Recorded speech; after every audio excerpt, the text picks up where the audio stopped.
மதிப்பிற்குரிய மாண்புமிகு பொதுப்பணி மற்றும் விளையாட்டு மேம்பாட்டுத்துறை அமைச்சர், என்னுடைய அன்பு சகோதரர், ஆற்றலாளர், சிந்தனையாளர், பல்வேறு சிறப்பான நடவடிக்கைகளை தனது துறையில் எடுத்து வந்து கொண்டிருக்கக்கூடிய புரட்சிகர சிந்தனையாளர் அன்பு சகோதரர் திரு ஆதவ் அர்ஜுனா அவர்களுக்கும்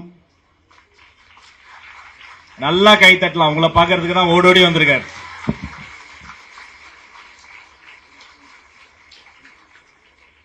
அதே போல சிறப்பானது ஒரு வரவேற்புரை வழங்கிய நம்முடைய பள்ளி கல்வித்துறையினுடைய இயக்குனர் சகோதரர் கண்ணப்பன் ஐயா அவர்களுக்கும், தொடக்க கல்வியினுடைய இயக்குனர் சகோதரர் முனைவர் நரேஷ் அண்ணன் அவர்களுக்கும்,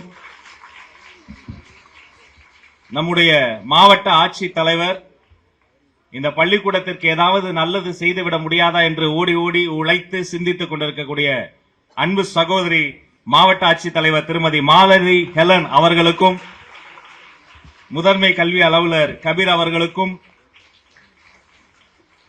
மற்றும் இன்னொரு அவசர நிகழ்ச்சி காரணமாக இங்கு வராமல் போய்விட்டது. இருந்தாலும் அவர் சிந்தனை இங்குதான் இருக்கிறது. பள்ளிக்கல்வித்துறையினுடைய கூடுதல் தலைமைச் செயலாளர் மருத்துவர் சந்திரமோகன் ஐயா அவர்களுக்கும், எங்கோ பிறந்து எங்கோ வளர்ந்து தமிழ்நாட்டில் இருக்கக்கூடிய எழும்பூர்ல இருக்கக்கூடிய எங்க கண்மணிகள், எங்க சிங்க பெண்கள் உங்களுக்கு நல்லது செய்யணும்னு நினைத்திருக்கக்கூடிய ஹண்டாய் மொபைல்ஸினுடைய ஹியூமின் ஹோ அவர்களுக்கும், ஊடக நண்பர்களுக்கும், ஆசிரியர் பெருமக்களுக்கும், எங்க ஐயா கலாம் கண்ட கனவை நனவாக்க போகிற மாணவிகள் உங்கள் அத்தனை பேருக்கும் அன்பு தமிழ் வணக்கம். இனிய நாள் இது, இன்ப நாள் இது. நான் வரும்போதே சிந்தித்த ஒன்றுதான், இன்னைக்கு நான் குறைவாதான் பேசணும், ஏன்னா நிறைய பேசிட்டு இன்னைக்கு செயலில் காட்டிக் கொண்டு இருக்கிறோம். இன்னைக்கு 70 லட்சம் ரூபாய் மதிப்பிலான பெஞ்ச், டெஸ்க், அதையெல்லாம் நம்மளுடைய உபகரணங்களை எல்லாம் நம்முடைய ஹண்டாய் மொபைல்ஸ் நிறுவனம் வந்து நமக்கு கொடுத்திருக்கிறாங்க. நம்முடைய ஒரு பள்ளிக்கூடம் மட்டும் கிடையாது, எனக்கு தெரிந்து தமிழ்நாடு முழுக்க கிட்டத்தட்ட சற்றொப்ப 7 கோடி ரூபாய்க்கு இந்த கல்விக்கான உபகரணங்களை தந்த அவர்களுக்கு நாம் ஒரு அரங்கம் நிறைந்த கைத்தள்ள தரோம். My sincere thanks to Mr. Humin Ho.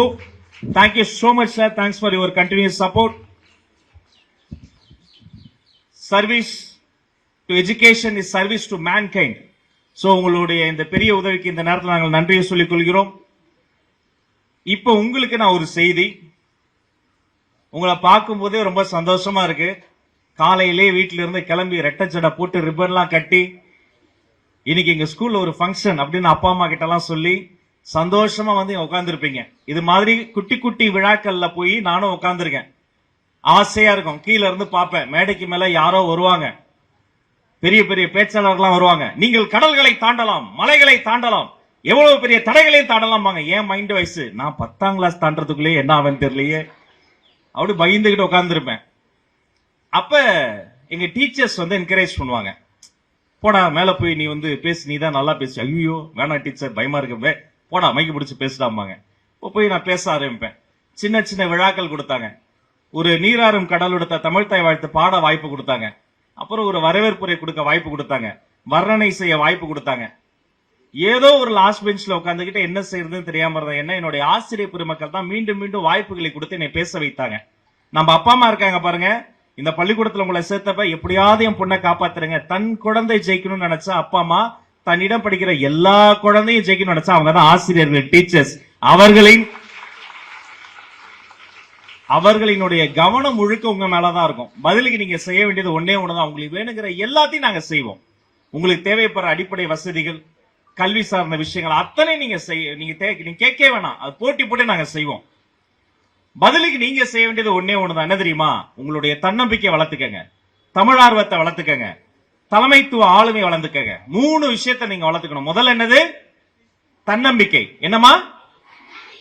தன்னம்பிக்கையை நீங்க நல்லா வளர்த்துக்கணும். அந்த மனித உடல் இருக்கு பாருங்க, இதை 4ஆக பிரித்தால் கடைசியில் வரக்கூடிய கால் பகுதி கால், பூமியில் சாய்கிற போது முட்டுகிற இடம் முட்டி, உடலை 2ஆ பிரிச்சா இடையில வரக்கூடிய பகுதி இடை, அதை முட்டியோடு தொடுகிற இடத்தில் வைப்பது தொடை.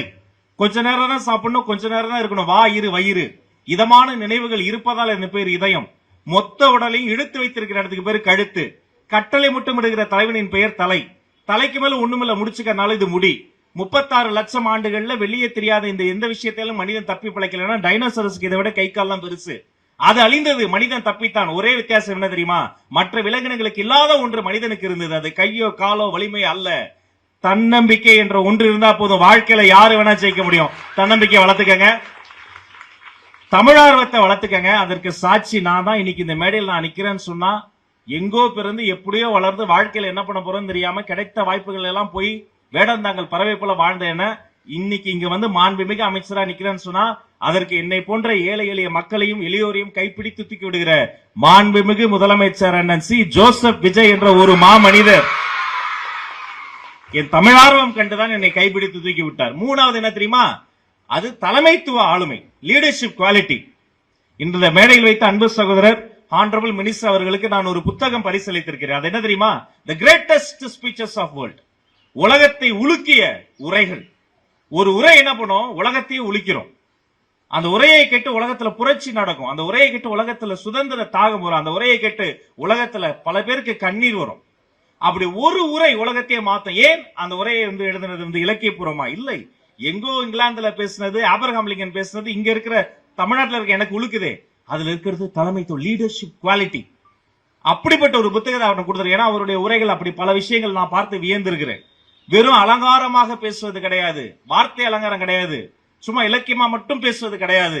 அதுல ஒரு லீடர்ஷிப் குவாலிட்டி வேணும். அந்த லீடர்ஷிப் குவாலிட்டி நீங்க கத்துக்கணும். ஏன் தெரியுமா? இனி அடுத்து வரக்கூடிய விழாக்கள்ல நாங்க மேல இருந்து நீங்க கீழ இருந்து போதும், நீங்க மேல வந்து பேசணும். அதையெல்லாம் நாங்க பார்த்து ரசிக்கணும். நீங்க சீஃப் கெஸ்டா வரக்கூடிய அளவுக்கு நீங்க உங்களுடைய லீடர்ஷிப் குவாலிட்டி வளர்த்துக்கணும் சொல்லி உங்கள் அத்தனை பேருக்கும் நல்லதே நடக்கட்டும், நலமே சொல்லட்டும் என்று வாழ்த்தி விடைபெற்று செல்வது உங்கள் அன்பு சகோதரன் ராஜ்மோகன். நன்றி. தமிழ் வணக்கம்.